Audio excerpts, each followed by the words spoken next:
Hey guys, another day, another the Vampire Lestat trailer. Perhaps this is the last one. I'm excited to see if we're gonna see anything that we haven't seen yet. Again, I feel like I've gotten so much content from this new season from all of the other trailers and teasers, but we'll see if there's something new. With that, the Vampire Lestat official trailer reaction. Let's go. It's time.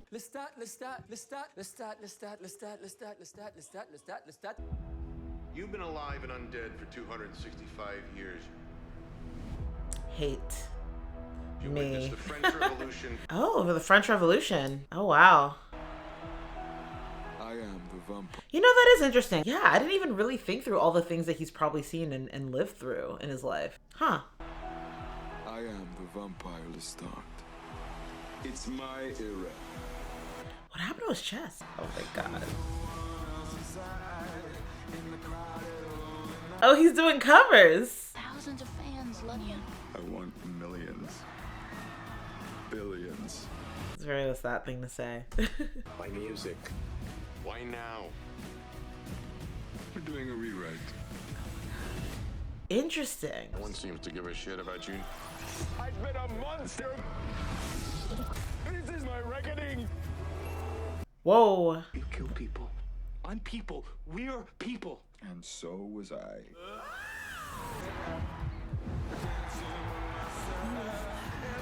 Wait, he's feasting on people on stage?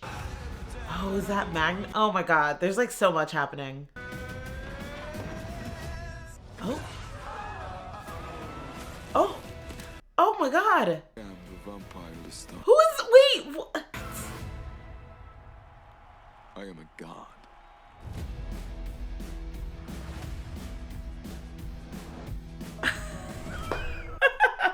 Okay, I'm gonna have to go like scene by scene. Holy heck. That was chock full of so much that I'm like, I feel like I want to just like listen to what Lestat's saying first and then go to the visuals. Is that doing too much? I don't know. Listen to me and listen very carefully. Alive and undead for 265 Let me just years. not get distracted, because I think I was distracted and I wasn't hearing everything. Witnessed the French Revolution. The electric light. To be there for the French Revolution is pretty insane. I am the Vampire Lestat. It's my era. It's my era.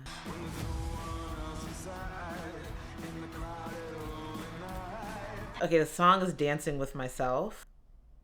I mean, I don't know. Does that connect back to like the loneliness that he's been feeling post Louis, essentially? My music. Why now? This part I want to talk about. We're doing a rewrite. Why music? Why now? I'm doing a rewrite. So if anything, it feels like this tour that he's going on and just like music in general, it's like serving multiple purposes, right? It's like, one, he's essentially being able to like live out his dream of like being a professional musician. Like, I think that's something that's like clearly existed from the very beginning. And I don't know, part of me would think like, why hasn't Lestat essentially done this already? But I mean, of course, a big part of it is like not wanting to like expose himself and all of that. And I think obviously the publishing of the book sort of no longer makes that an issue because his identity is out there and just the existence of vampires is already out there. So I guess that's something that's not necessarily holding him back. But yeah, I mean, it's been very clear from the beginning that music was like one of his strongest passions. And so that was like one purpose of him doing this whole rock and roll tour. I think the second one is like he described to like do a rewrite on his story. It's funny because obviously in seasons 1 and 2 we heard varying depictions and descriptions of Lestat and like who he was, and we don't really know what version or amalgamation of different perspectives on Lestat actually made it into the final book. And so I am curious like how Daniel like really ultimately ended up depicting him. Clearly not well enough because he's upset about it. so I do kind of appreciate that this is like a chance or an opportunity for him to essentially tell his side of the story, both in the form of this documentary but also his music. I think number 3 is like going back to the whole like vampire loneliness thing. I don't even know if it's connected to the loneliness, but I think ultimately something that we've seen time and time again, Lestat loves to be adored. He loves it. He loves having attention on him. He loves just the adoration. And so his statement of like, I don't want thousands of fans, I want millions, billions. Like, yeah, that tracks. So I do find that fascinating, but I'm gonna try to ignore the visual and just focus on the words first, and then I'll go through and talk through the visuals. Sorry if this makes the video a lot longer than it needs to be, but I really want to like get as much as I can. Everything dies. You die, I die. I'm immortal. I know I said I was gonna ignore the visual, but it's connected to the audio. Like his point of when he says, I'm immortal, like, look at his face here. He's not saying that with any sort of like confidence or ego or anything. It's like almost like regretful. I don't know. I've been a monster. This is my reckoning. I've been a monster and it's my reckoning. What is his reckoning? What is his reckoning? I wonder what he's referring to there. I mean, part of me is thinking of, you know, everything from season 1. And then, of course, like the end of season 2. So is this also like, I don't know, like some weird form of like self-flagellation? Like he's also punishing himself in some way? But also just that statement from Daniel of like, no one's giving a shit about you. And so for me, that maybe gives a little bit of a clue of what we'll see when he goes into his backstory pre-vampire transition. Was he a neglected child? Like what exactly, you know, did he experience? This is my reckoning. He's going to get us all killed. He's gonna get us all killed. Oh, Armand talking to Daniel. Actually, that is something that came to mind as well, is at the end of season 2, we know that all the vampires were like, he broke the vampire laws, he broke the sacred laws, we're gonna come after him, we're gonna kill him. And Louis was like, here's my address, come at me, bitch. And so clearly there are contingents of vampiredom that don't appreciate their secret essentially being exposed. But now, in a way, Lestat's like doubling down on what Louis did. And he's sort of kind of gallivanting around the world, showing off his vampireness and being very open with it, and very showy. And so I wonder if he's also making enemies with like the other vampires as well. You kill people. I'm people. We're people. And so was I. Band beef. I am the Vampire Lestat. I am a god. I'm a god.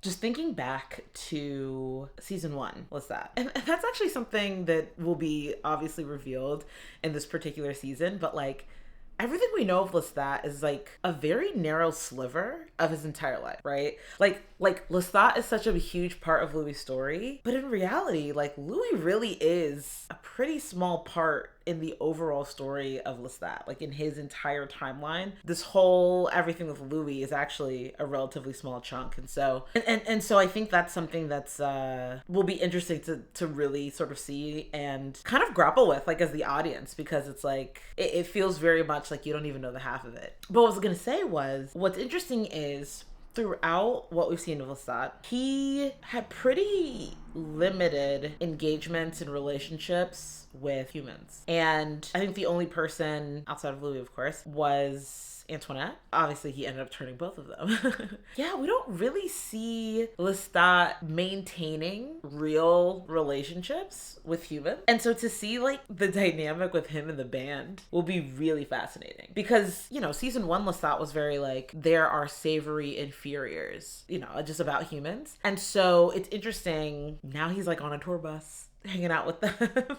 Like, I just wonder how he kind of reconciles that perspective on humans with like, you know, this like ongoing relationship. I mean, we do know that he obviously has a soft spot for humans with like musical talent, but like I'm just thinking of like just the normal living on the road with people and just the small petty things that come up. It'll be interesting to just see Lestat within all of that. But I'm curious though, also extending it beyond just the band, but also like the audience, like is he actually getting true validation from humans, right? It is one thing where it's just like, oh, these are people are like, y'all are animals, you're food to me. But I don't know. Does the validation from your food really fill your spirit? You know, I guess maybe that's what it feeds. It helps to like feed his like delusions of grandeur and like I'm just above all of you and I'm lording over all of you mere mortals. Like I guess that I guess that can sort of make sense. But it is just interesting seeing in a way the juxtaposition between the language that he used, which is more similar to the language he used back in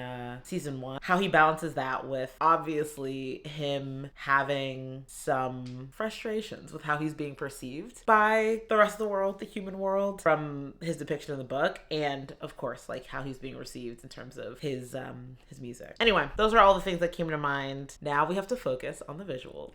Siri, pause. It's my era. What is that scar? That's definitely new. Are all of these scars? There's multiple. These are definitely new. These were not there season 1. I'm a rock star now. This woman with the bob, who is Bobbiana? Because they make out at some point. I will say, guys, when I ask questions about like, oh, who is this? Who's this character? I'm not actually asking you to answer. I'm just pondering out loud and want to learn the identity of these people when we get to the show, when I see it in the episode. So please don't actually answer that question. But because I did see in like I think the last trailer or teaser video that I posted, someone mentioned that like someone was his mom or like something or another, but I'm like, that's not his mom because he just made out with that lady. So I'm hoping that's not his mom.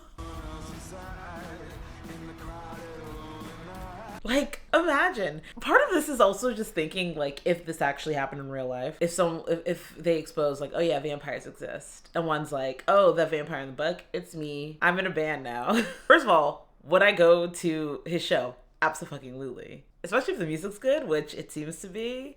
Absolutely. I don't know if I'd get close enough to take a selfie with him though. I feel like I don't know if I want to get close to him. I feel like I'd want to be in the back of the show, enjoy it, you know, maybe take a pic or two from a distance and leave it at that. I would be terrified. Music. Why now? We're doing it. Wait, so are they actually face to face here? Where he's holding up the book and then it shows Louis? It looks like it. The lighting looks the same. Louis! I love him. Okay. This I'm trying to understand. The underground? This is just a wild guess, but like I remember in the play, like the trial, he spoke about like after Nikki died, he like went underground, like he buried himself in the earth for, I forget how long he said, but some time. I wonder if that's what this is. Okay, this girl in the ground, is she like OD or something? Oh yeah, I see like a bag. Is that like the EMT or something? Gosh. Oh no. Him over the toilet puking, but there's also bloodstains everywhere. Also, what is this crappy ass motel that they're in? What the hell? Ew. I'm like, come on. Lestat, we know you have money. I mean, I know the last we saw him, he was actually in this like shitty shack or whatever in New Orleans, but I'm like, you have money, sir. Right? You're not broke, right? Wait, what if... Reason number 4, Lestat's on tour. Cash grab. He needs the money. Is the blood just like the blood of someone that he killed? Or is that in the way they cry blood and they piss blood, they also puke blood? Wondering minds want to know. Gosh. Okay. Seeing Armand again. What is Armand doing? What is he up to? The fact they left him out there, up to his own devices, mistake. Oh, wait. Why sing? Sing Armand. Oh my god. What? He is cute though. God damn it. Okay. Who's that girl? Oh my god. There's so many new characters. Who's that woman with the teeth missing? Who the fuck is this? She looks terrifying. I need to go on. I can't. Oh, it gets closer. I don't like that. People. We're people. And so was I. That tour bus looks kind of shitty too. But maybe he's just like, I want to experience it like for real. Maybe that's it as well.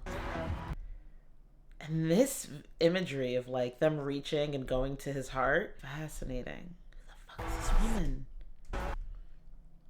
Okay, is he like feasting on people on stage? I'm sure there are people like groupies who are like offering themselves to him I would not be surprised. Like, she looks like she's in Blessed. Or maybe people are asking him to turn them. My gosh. Who is he sleeping next to? Who is that? That's not Louis. Who is? Oh my god. Okay. Okay, who are these people? Okay, this must be from his early days. Look like they're asking him to sign something. So was he a performer even back then? What? Oh my god, wait, is that Sam?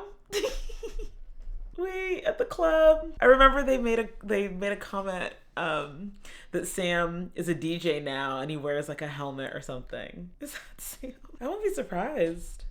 Okay. This hallway scene, I'm like, okay, are these other vampires coming after him? Seems like it. Also looks like he upgraded his hotel, so that's good news. Who's that in the corner? Oh, shoot. And then they bust into a room of humans? Wait, oh god, there's like so much. There's so much. Okay, yeah, there's Louis killing someone. Decapitating. That seems to be his new thing after Santiago. I don't know who that is. Bald man? I don't know. I am the vampire. Yeah, if that's his mom. Guys, I can't do incestuous blondes again. I can't. Game of Thrones was like, that's as far as I can go. I can't do it again. I can't. Oh, that's Louis. Oh, is that their fight again? Oh, are we gonna see another perspective of that fight? Ooh, okay. Honestly, that fight is it's actually such an important moment within their story. And I think I made this comment in the penultimate episode of season 2 when they showed that like alternative view of that fight in New Orleans. And I think I said something along the lines of like, that fight, or at that point, when I thought it was just Lestat beating the shit out of Louis, I was like, this has defined my perspective of Lestat this entire show. And so if that did not happen the way that we were shown it to happen in season 1, it would essentially change everything about how I view Lestat. And if we get even more clarification in this season, I mean, I just find it so interesting how sort of rehashing and just like kind of chipping away at that scene to get to like the truth of it is like basically like a series long endeavor. Like, I just find that so fascinating. Oh, is that why he crashed the car? Someone's behind him, or someone was behind him. Interesting. And then the cloud gift. I love the visuals.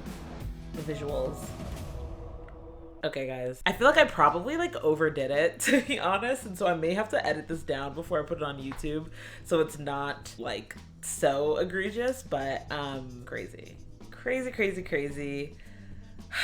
Guys, what month are we in? Okay, we're getting into May. So that means we have, wait, what? It was June 7th? So we have what, 5 weeks? Less than 5 weeks? Guys, it's happening. Oh my god. Okay. I have so many things I need to do, so many things I need to finish before we get there. But yeah, I'm so beyond excited for this season. Cause I just know the writers, the actors, like everyone involved in the show is so clearly passionate about it, but also just talented. And so I know they're not gonna let me down. And so I'm very happy to see what they do with season 3, because I feel like this is like an entirely new world that they're able to explore. And of course, at the center of it is like one of the most fascinating characters in the series. And so I am truly like buzzing.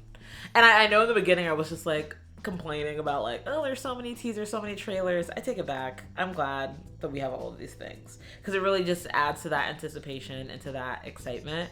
And you figure out what time it will be on AMC Plus. And oh shoot, I need to get an AMC Plus membership.